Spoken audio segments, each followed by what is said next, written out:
Kali ini kita akan membahas alur cerita film Dunkirk yang dirilis pada tahun 2017, disutradarai oleh Christopher Nolan dan dibintangi oleh Van Whitehead, Harry Styles, Tom Hardy, dan beberapa nama besar lain.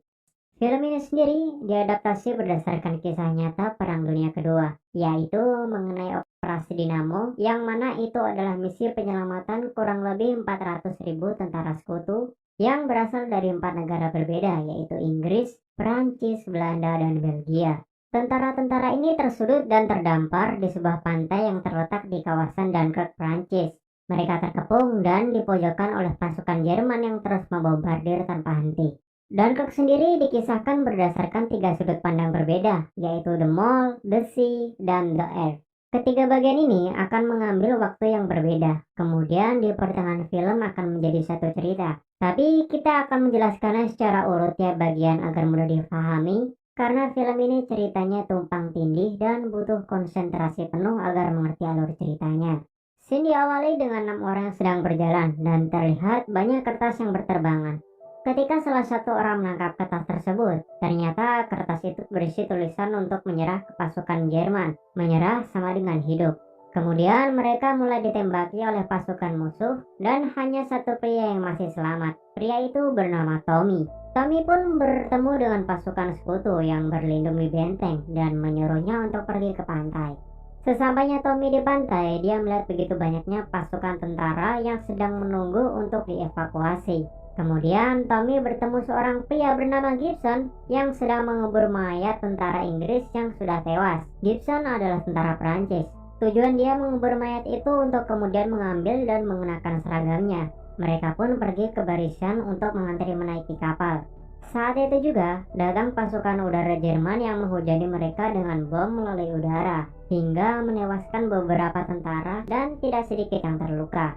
Tommy dan Gibson yang selamat dari serangan udara tersebut membantu tentara yang terluka dan mengangkatnya melewati tanggul menuju kapal tentara Inggris yang akan segera berlayar.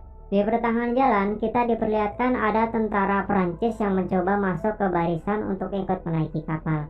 Tapi mereka dihalangi oleh tentara Inggris karena kapal itu hanya untuk tentara Inggris. Sebenarnya tujuan Gibson memakai seragam tentara Inggris hanya ingin cepat dievakuasi keluar dari pantai Dunkirk, karena kapal milik Perancis tak kunjung tiba. Tibanya Tommy dan Gibson di kapal Inggris, mereka diperintahkan untuk segera turun dari kapal, karena kapal itu sudah penuh. Tapi Gibson mengajak Tommy untuk menyelinap di bawah tanggul. Saat itu juga, datang pasukan udara Jerman. Mereka mulai membombardir tanggul hingga mengenai kapal evakuasi milik Inggris yang mengakibatkan kapal itu hancur. Tommy dan Gibson bertemu tentara yang melompat dari kapal sebelum kapal itu tenggelam dan mereka menyelamatkannya. Nama pria itu adalah Alex.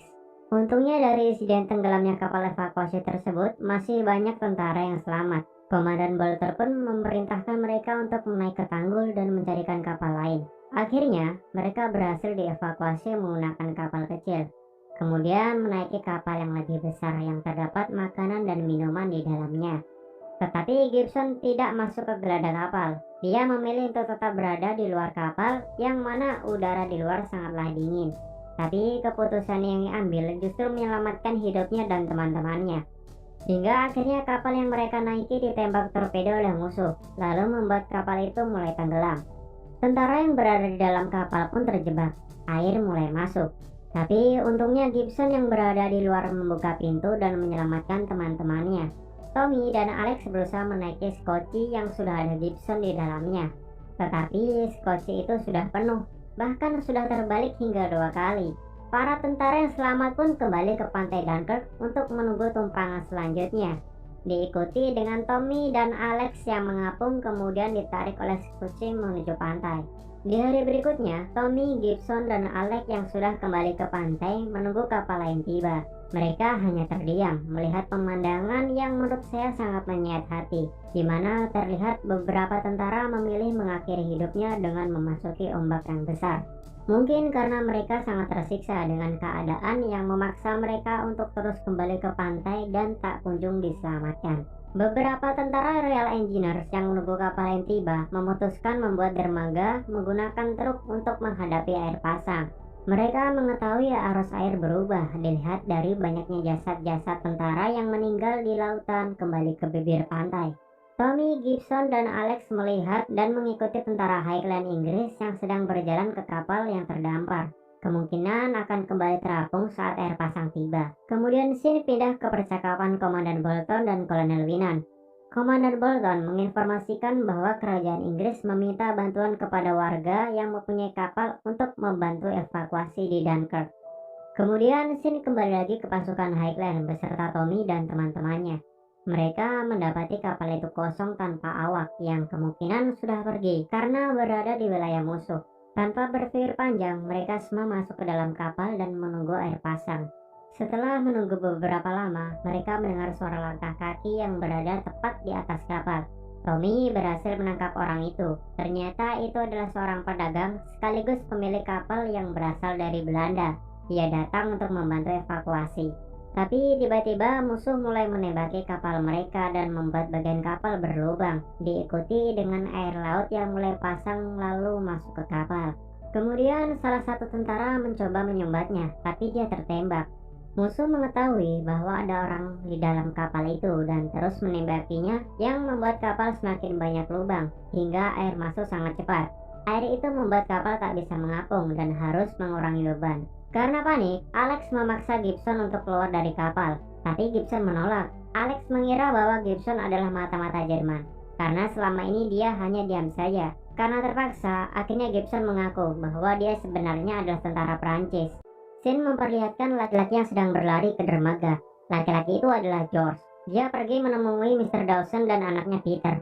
Mr. Dawson diberi waktu 1 jam untuk mengosongkan dan memuat rompi penyelamat, karena kapalnya akan diambil alih oleh Angkatan Laut, lalu pergi ke Dunkirk untuk membantu mengevakuasi tentara yang terjebak di sana. Tetapi Mr. Dawson menolak. Dia meminta George untuk melepas tali tambatan. George tanpa berpikir panjang tiba-tiba naik ke kapal tanpa mengetahui tujuan Mr. Dawson kemana. George mengira Mr. Dawson akan pergi ke Prancis, tapi dia salah. Tujuan sebenarnya menuju medan perang. Kemudian George berkata bahwa ia akan berguna. Tibanya di lautan lepas, mereka bertemu pesawat tempur milik Inggris dan menemukan tentara berada di atas kapal yang sudah terbalik. Peter pun menyelamatkannya menggunakan tali dan melemparkannya ke arah pria itu. Pria itu pun selamat dan dia terlihat ketakutan saat berada di atas kapal.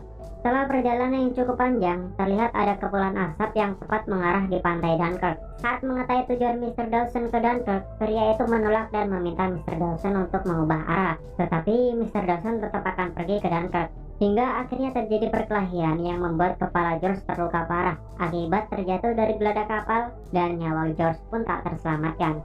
Karena kejadian itu, untunglah pria itu tersadar dan tetap mengikuti Mr. Dawson untuk pergi ke Dunkirk. Scene dibuka yang memperlihatkan 3 pesawat Spitfire milik Inggris, yaitu Fortis 1 yang dipiloti oleh Farir, Fortis 2 yang dipiloti oleh Collins, dan Fortis 3 sang komandan. Mereka bertemu pesawat musuh yang pertama, kemudian berperang dan berhasil menjatuhkan 1 pesawat musuh. Sekaligus Fortis 3 sang kapten yang juga jatuh tertembak. Setelah mereka mengetahui sang kapten terjatuh, Farir dan Collins memutuskan untuk terbang lebih tinggi agar tidak bertemu pasukan musuh walaupun membutuhkan bahan bakar yang lebih banyak. Saat akan menuju ke Dunkirk, Farir dan Collins menemukan jet tempur musuh kedua, yang mana terlihat pesawat musuh mencoba untuk mengebom kapal perang milik Inggris. Collins pun berhasil menembak jatuh pesawat musuh, tetapi Collins juga tertembak sehingga terpaksa mendarat di tengah laut. Di bagian ini semua plot bergabung, yang mana Peter dan Mr. Dawson juga berhasil menyelamatkan Collins dan membawanya menuju ke Dunkirk. Sementara Tommy dan Alex berhasil keluar dari kapal yang tenggelam tadi, berusaha menuju kapal yang lebih besar. Tapi sayangnya kapal yang ingin mereka naiki juga dibom oleh pesawat musuh dan kemudian kapal itu tenggelam. Pada saat bersamaan, kapal Mr. Dawson pun tiba dan berhasil menyelamatkan Tommy dan Alex serta tentara yang lain. Karena kapalnya sudah penuh, Mr. Dawson mengubah arah kapal untuk pulang ke daratan Inggris. Tak terkecuali kapal kecil yang juga tiba bersama pemiliknya dan berhasil mengevakuasi ratusan ribu tentara Inggris. Tapi pasukan udara musuh datang lagi dan ingin menyerang mereka hingga akhirnya Farir menembak jatuh pesawat itu yang membuat evakuasi berjalan lancar. Farir yang kehabisan bahan bakar mendaratkan pesawatnya ke wilayah musuh yang membuat dirinya tertangkap. Tommy, Alex, dan Mr. Dawson serta tentara lain tiba di Inggris. Mereka menaiki kereta untuk pulang. Di kereta, Tommy dan Alex membaca surat kabar. Ternyata kesuksesan operasi Dinamo menjadi inspirasi negara Inggris bahkan dunia. George pun masuk surat kabar dan diangkat sebagai pahlawan Dunkirk. Kemudian film pun selesai. Secara keseluruhan, film ini menurut saya sangat luar biasa, dan ini adalah film terbaik yang pernah saya tonton. Dengan sentuhan tangan dingin sang sutradara Christopher Nolan dan alur musik yang naik turun, membuat penonton terbawa emosi dan merasa berada di dalam perang yang sesungguhnya. Belum lagi, kita diperlihatkan tentara-tentara yang terus berjuang untuk bertahan hidup demi kembali ke tanah kelahirannya.